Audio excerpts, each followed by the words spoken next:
This is Feature Minor. So Witsit Getsit has finally came clean about what he feels about the shape of the Earth after visiting Antarctica and conducting this final experiment with Jeranism and with Will Duffy and MC Toon and a few others. So Witsit Getsit has been pretty quiet since he came back. Jeranism has been vocal on the other hand and has completely turned into a globe earther.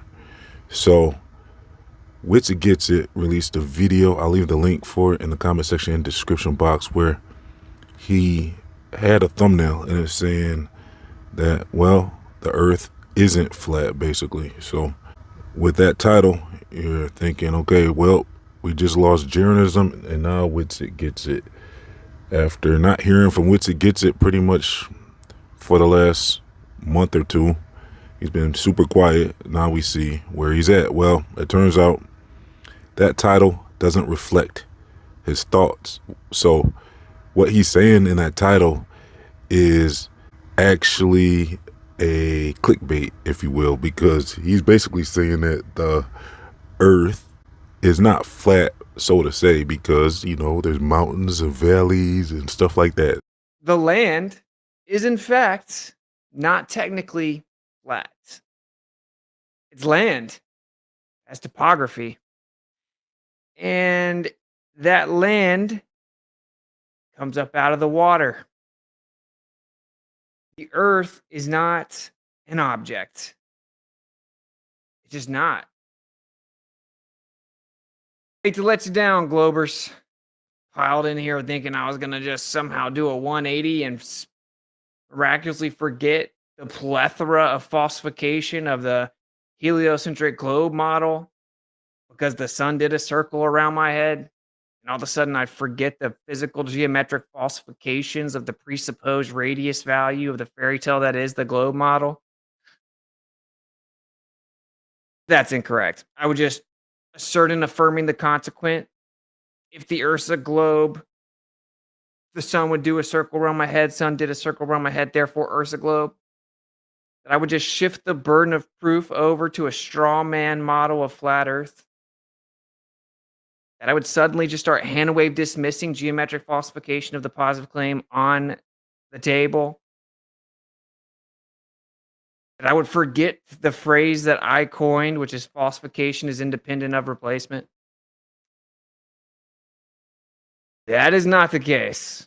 That is not the case. But I do think it's an important topic. Okay? Flat earthers, quote unquote, which I've even, I kind of distanced myself from that name in a way. We did the whole true earth thing. The reason is because people were objectifying the earth like it's an object. You could, like, if you were big enough, could hold in your hands. You can draw it, make a little physical model of it. But the earth is not an object. You have no evidence of such an assumption whatsoever. The true dimensions of the earth are unknown. That's correct. I know that's a shocker for some of you. Really think you know that it's 3,959 mile radius, 24,901 mile circumference, and it's tilted on a 23.4 degree tilted axis while it's wobbling 4 different ways inexplicably. Well, you would be incorrect. We do not know the dimensions of the earth, and the deepest hole ever dug is less than 8 miles. Think about how goofy you sound trying to tell me you know that the center of it is 4,000 miles away. You don't know that.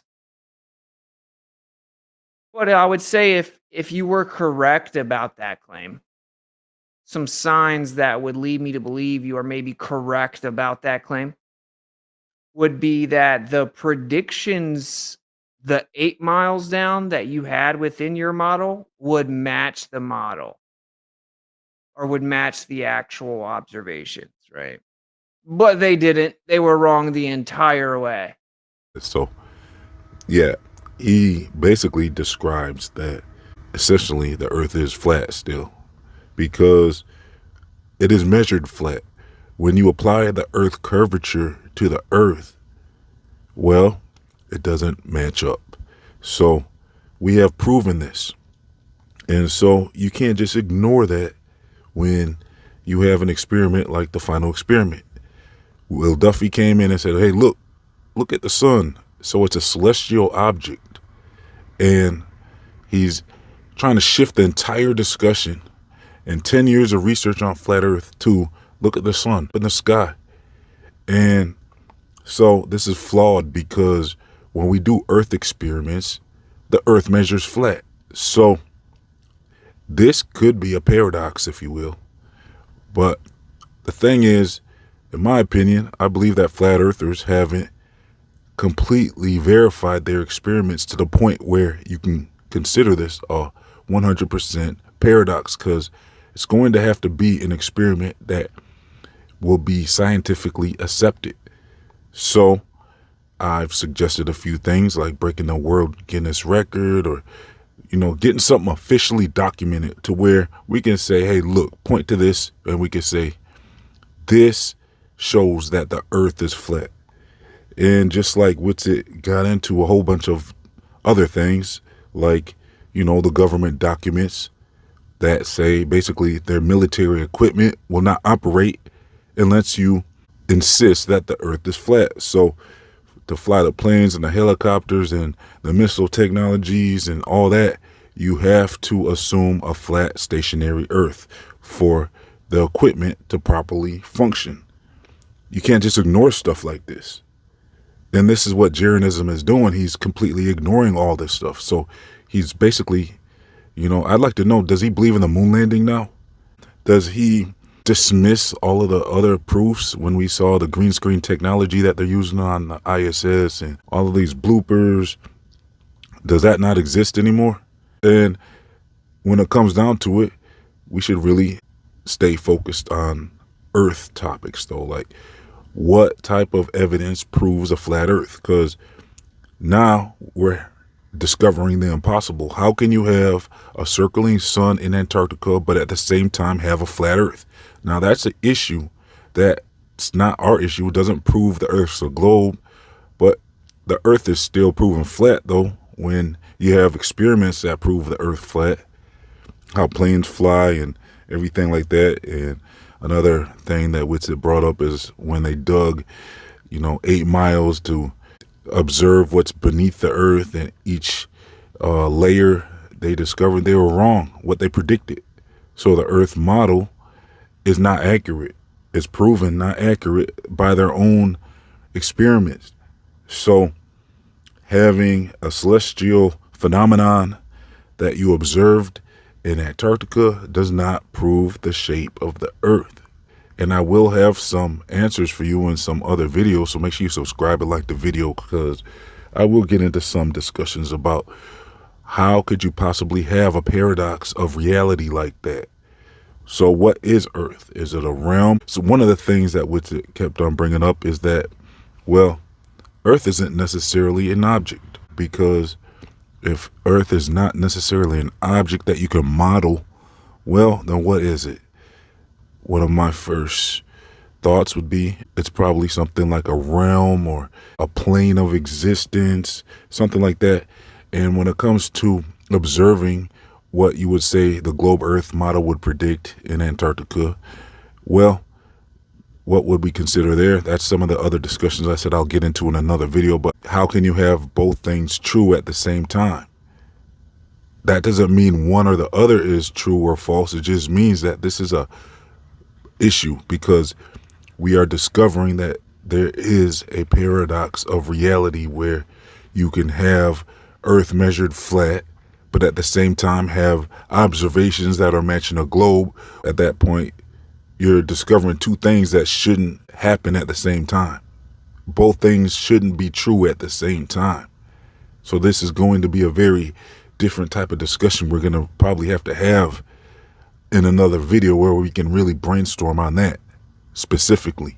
So Witsit Getsit also goes on to talk about his Candace Owens appearance, because Candace Owens was about to be on board with us with Flat Earth until this experiment. I'm sure she's probably going to back down now, because at this point, it's going to be probably only the people that really already understand the subject that can continue on in this discussion. At this point, it's going to be something to where it looks like this will be probably an obstacle we're going to have to overcome, because this is going to make some people consider, okay, well, it's easier probably for them to believe in the globe now, possibly, even with all the evidence of a flat earth. So it's going to be interesting to see if Witsit is actually going to get his appearance on the Candace Owens show. He said they're still working on it behind the scenes, and it's most likely gonna happen, but he can't really guarantee it for sure. So we'll have to see what comes of that.